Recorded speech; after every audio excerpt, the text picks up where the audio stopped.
respecto de lo que Lucas planteaba de Francia, es muy buena la pregunta y yo me la he hecho también, digamos. Yo me dedico a filosofía francesa. La verdad que yo estoy especializado en filosofía francesa contemporánea, particularmente, en lo que es siglo XX, digamos, y específicamente la segunda mitad del siglo XX. Y la verdad es que si uno hace una historia de la filosofía francesa del siglo XX, yo te diría que hay claramente, sobre todo en la segunda mitad del siglo XX, el elemento común es el cuerpo, es una filosofía del cuerpo. Entonces ahí aparece el tema del deseo, aparece el tema de la sexualidad, del placer.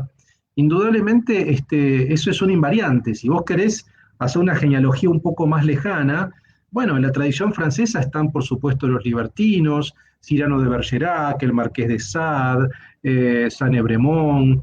Es decir, hay una cantidad de pensadores donde la sexualidad siempre ha ocupado un rol central. La cultura francesa me parece a mí que es una cultura que siempre ha tenido como en el cuerpo un objeto de reflexión central, ¿no?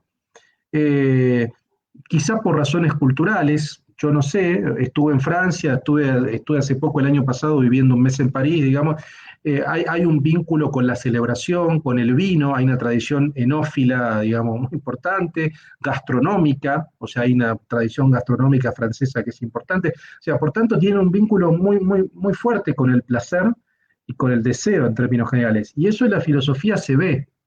A mí me interesaba hace un tiempo Michel Onfray, digo, Michel Onfray también trabaja sobre todo en sus primeros libros. Yo recomiendo mucho Política el Rebelde, me parece un gran libro.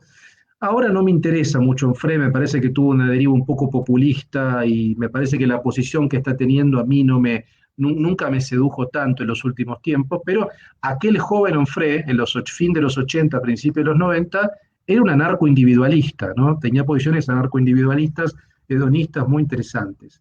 Entonces sí, creo que hay una invariante en la filosofía francesa que tiene que ver con una sensibilidad mucho más afín a estos temas, ¿no?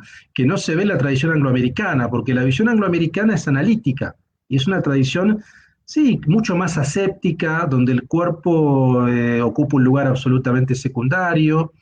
Incluso uno lo ve en los textos, a mí me gusta mucho la literatura francesa y la filosofía francesa porque también uno ve como un trabajo con el lenguaje, que no se ve por ahí tanto en la tradición angloamericana, que usan el lenguaje de una manera más aséptica, mucho más exacta, es verdad. A veces se le critica a la filosofía francesa que es muy barroca, que no se entiende, que se da muchas vueltas. Es verdad, digamos, pero yo tengo un placer por lo textual, a mí me gusta también, veo que hay como una erótica de lo textual, digamos. Si uno lee francés mejor, porque uno puede ver el trabajo en la propia lengua francesa, digamos, pero yo veo como cierto erotismo en el trabajo que hay, como en los discursos o en la lengua francesa, en los filósofos franceses, y ni hablar en las prácticas, digamos. Entonces yo creo que sí, yo te diría que si hay un tema que es un invariante en la segunda mitad del siglo XX, es el tema del cuerpo. El cuerpo es fundamental en la filosofía francesa.